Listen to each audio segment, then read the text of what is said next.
Hi guys, I'm the Kegman. Welcome back to Kegman Plays, and of course, the Red Bull Bolton save. And we're about to kick off against Peterborough, who are second in the league. We've got ourselves a nice little tasty 9-point lead at the top of the league at the moment. If we beat Peterborough today, we can get that to 12 points, which is rather tasty as well. Southend, who are in third, taking on Shrewsbury. Shrewsbury are in ninth. Shrewsbury win this, we're going to extend our lead over quite a few teams. Let's have a look at the story so far. So, I cannot actually remember the last time we saw each other. It may have been the Oxford game, I don't know. I think it was a little while ago actually. You can see that we're an unbeaten streak. Peterborough, I think, are the team that we lost to first this season, I believe. Yeah, our first loss of the season was to Peterborough. Obviously we lost to Middlesbrough in a Carabao Cup. And then Burton in a few games after that. But we've been on an unbeaten streak since. We did draw against Tranmere, did draw against Blackpool. We beat Bristol Rovers 3-1, and now we're taking on Peterborough, followed up by Burton. So hopefully we can get vengeance over both of those teams. We are in the FA Cup third round against Grimsby. I think we should be fine against Grimsby. I don't know how things are going to go going forward. Haven't really decided on what we're going to do with the rest of the squad. I am not going to be changing anything other than Schenkerveld is going to be dropped for Benoit Badiashile, because he's injured. Tavares can stay in the middle. Badiashile can stay in the middle. You know what? Let's look at the tactics screen. That'll be the best thing to do. So, Tavares, Badiashile, Rispoli, Benish, Cisse, Murphy, Ledley, Pantic, Cardona, Lancaster. Yep, that's fine. I should imagine that we should go ahead and straight away win against this team. Brockbank's still on the bench. Obviously, they don't have much in the way of homegrown at club players. We're going to be having that issue for a little while, up until we got some decent youth coming through, or one of the youngsters we've bought becomes homegrown at club. Brockbank's never going to be good enough for this team. Never. So until we owe Peterborough after, yep, we certainly do. So until we get a decent HGC player come through, we are stuck with Brockbank on the bench, which kind of makes it like a six-man bench. Sort of. His quality isn't as good. Pardon me. Literally, I've not yawned all morning. Now I started recording. I started yawning. Yeah, he's not fantastic. But we are looking to do a few things. Maybe, I don't know. We've got youngsters, haven't we? So we know they're going to be HGC by the time we get to the Premier League, probably. So yeah, we're going to be looking at the transfer window in the next episode. We are getting close to January. We probably will move a player or two on. I think I overbought. I think. No, I definitely bought way too many players. There's going to be too many players vying for position. So I'm probably going to move on some of the lesser players, shall we say, some of the players that I used to improve the profile of the club and bring in other players. Which, when you've got this kind of money, Cardona makes it 1-0. When you've got the kind of money here, with the kind of rep we've got, it's the kind of thing you need to do in order to bring better players in. So if we can move on some of those players, we've got the better players here. We might end up with a little bit of money to maybe buy a player or two. I can't imagine it's high on my list of things to do. I think we don't really need to worry about it. We might just hold off until next season. We do obviously have an underwriter sugar daddy. So any losses this season, of which there are plenty, shall be written off at the end of the season, going into the championship if we get promotion. Obviously promotion is not guaranteed. A win here does see us go 12 points clear halfway through the season, but it means fuck all. I have bottled leads big time in the past. I have bottled 16-point leads. Not fun when you, especially when you kind of like, oh yeah, we got this on stream, you know, oh, this is easy. And then things go tits up. Yeah, it's not great. Pantic, we kind of fucked around on the ball there a bit too long. We should have done a bit more there. Cisse plays it out wide to Burnish. He gets it in, and Rispoli makes it 2-0. Lovely. Talking to Tavares, I think I mentioned this in the previous episode. I can't remember or not. Tavares, I have got at my current Twitch stream save. He is currently with me at Charleroi in Belgium. He's 33 now in my save, and you know what? He's still pretty damn good. I don't think he ever reached his in-game potential, however, because he's not amazing, but he's regularly playing even at 33. Don't always play him. I float him into the squad as and when we need to use him, and based on injuries and the like. But yeah, he's a fantastic little player. I do recommend picking up Tavares if you can get him.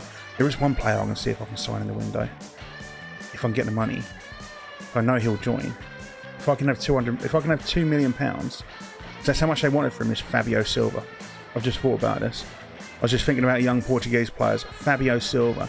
Now, I think we ran out of time in the window to sign him, but I'm pretty sure we can bring Fabio. I don't actually know if I've got him on a future transfer. I may have him on a future transfer. Either or, I'm going to see if I can bring the lad in. I know he becomes absolutely fucking outstanding in this game, having used him before. Plus, I would like to see you guys see him develop over the course of the next few episodes, because I mean we've got the next few seasons really, because we're going to have a few seasons of this. Ultimate goal is just to win the Premier League. We're not going to go much further with this. Obviously FM19 is winding down for FM20, which is going to be released around about November 8th, if things are to be believed, with the beta release coming out on October 25th. I'm actually running a giveaway. If you've not seen that yet on the channel, I did post a video explaining the rules. I'm running a giveaway on Twitch. That'll be lasting all through September. We'll be giving away a copy on September 30th. Why is it lasting all through September? Because it gives you a chance to get in the Twitch channel. It gives you a chance to earn the currency, which is a free currency, by the way. You earn that by watching the stream and getting involved in chat. And then it's basically a raffle on the 30th, so you can get up to maximum 75 entries, 1,000 beer tokens each. You can earn anywhere between, I think it's 600 and 4,000 beer tokens an hour without playing the mini games. So there's a good chance of winning a copy of FM20 over on the channel. If you haven't joined it yet, I will leave a link below. We are not far away from 1,000 followers, both on YouTube and Twitch, actually, and Twitter, actually. I was looking at the other day. We had 922 subscribers on YouTube, followers on Twitch, and followers on Twitter, which was a very weird thing to see, because I can't imagine it's the same 922 people. I can't imagine it's the same 922 people. It may well be. I may well be. But it was very, very surreal seeing that. But yes, we're not too far away from 1K on this channel and on Twitter and on Twitch. But yeah, we'll be giving away the copy of the game on Twitch. So if you want to get involved, since you win that, pop in and get yourself involved. We stream Monday, Wednesday, Friday, 8 PM UK time. You'll see it at the end of the stream, I'm sure. But yeah, it should be good. And it's a fun stream. It's a lovely community we've got going there. Well, some of you guys are there, I know that. I know some of you guys are there. Right. Let's play it out wide. In fact, if you do already follow me on... Oh, fuck me. That's a good hit. It's a good goal. If you do already follow me on Twitch and you do get yourself involved in the channel, leave me a comment. Leave me a comment down below. It would be nice to see who is doing both. It would be nice to see who's doing both. But yeah. Right, anyway, 2-1. We need to get this sorted out because I don't necessarily want to lose this game. I don't mind conceding a goal because it saves us a bit of cash because, you know, clean sheet bonus, isn't it? I think every single one of my players has a clean sheet bonus, and the fact that I've now conceded the goal means I don't have to pay that, but we do have an underwriter, it doesn't matter. I just don't like having a 1-goal cushion. Cardona's going to make it not two goals in the game. I was going to hope he was going to make it 2 goals in the game for him. Tavares with a shit corner, that's fine. I think we're going to make some subs in a moment. I know what I am going to do in a moment. No, it's going to take some Codamol and some sort of, I don't know. I wanted to say whiskey, but I'm looking after my child again. I want to get some sort of pain relief. My neck is absolute murder today. Absolute murder. There is Luke Murphy. What's the goalkeeper doing?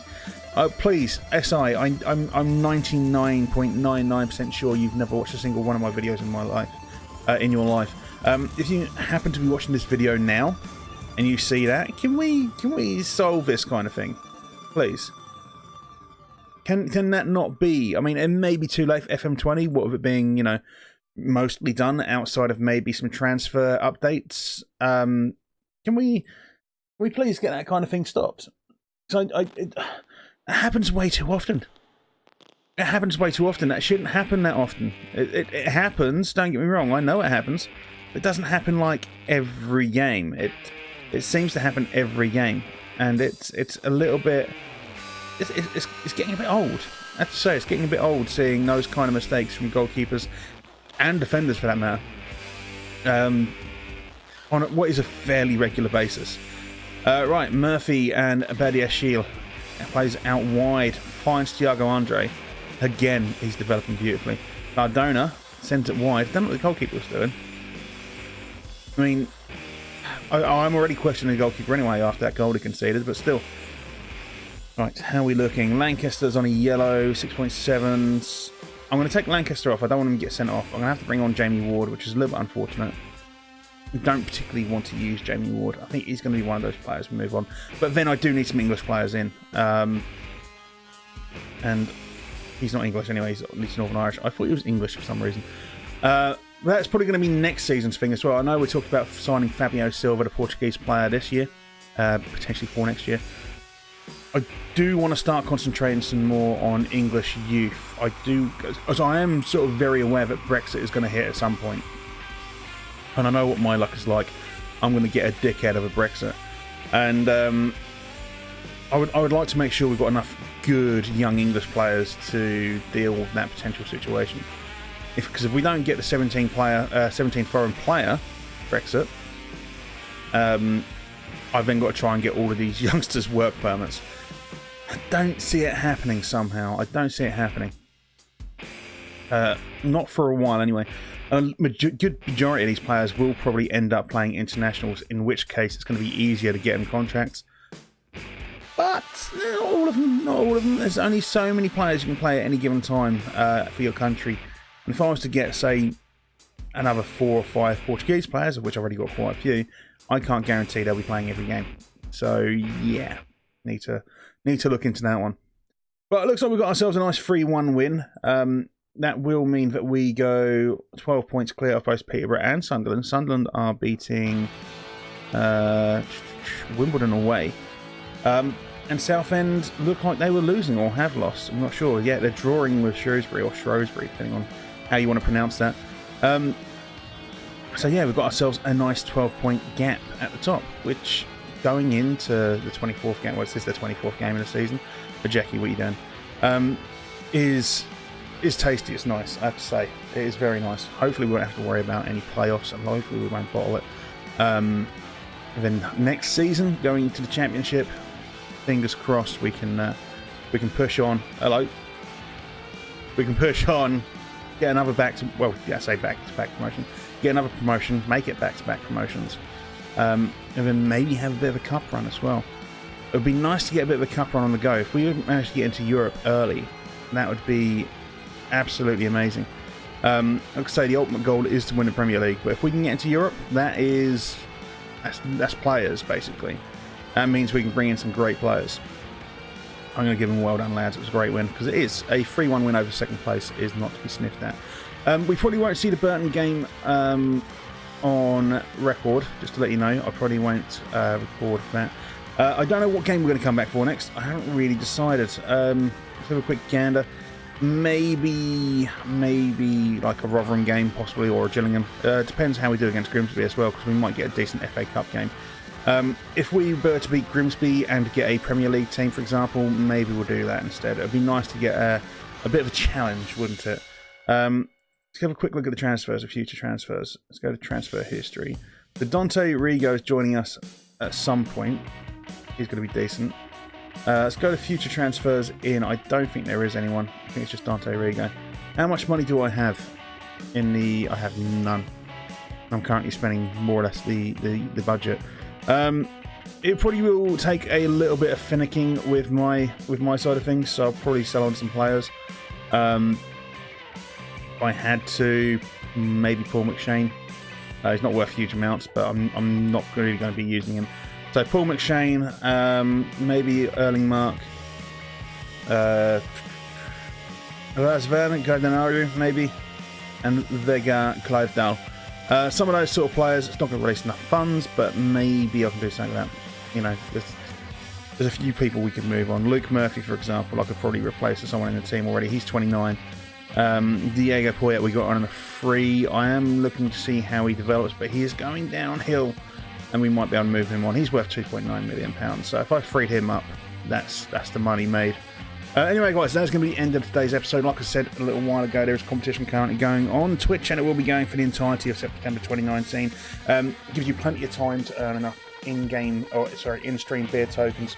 I figured out if you were to just watch all the streams and don't interact, literally just sit there watching them, for every time I stream, you'll have enough beer tokens to have 50 entries, I think it was. If you get involved in chat, you'll very, very quickly get your 75. There's other ways of making it as well. There's mini games as well. The mini games I need to adjust the payouts for, but with the mini games and that, you can earn beer tokens as well. So yeah, you should be able to easily get 75 entries. I've left it at 75 entries mostly because it's going to be easier for people like yourselves and the people on Twitch who are already on Twitch to. The people who already are supporting me to get those beer tokens. It's going to be harder for someone who's coming in fresh to get those. So that's why I've announced it on here as well as on Twitch. I can only give away one copy. I don't have the money to give away two. That being said, I did say if we hit 75 subs, paid subs on Twitch, which is 25 more than I've ever had, that would free up funds for a second copy to give away. So yeah, there could be 2 copies to give. Anyway, that's going to be the end of today's episode. I don't know when I'll be able to get the next episode recorded. It is my wife's birthday. This one was recorded on Monday, my wife's birthday on Tuesday.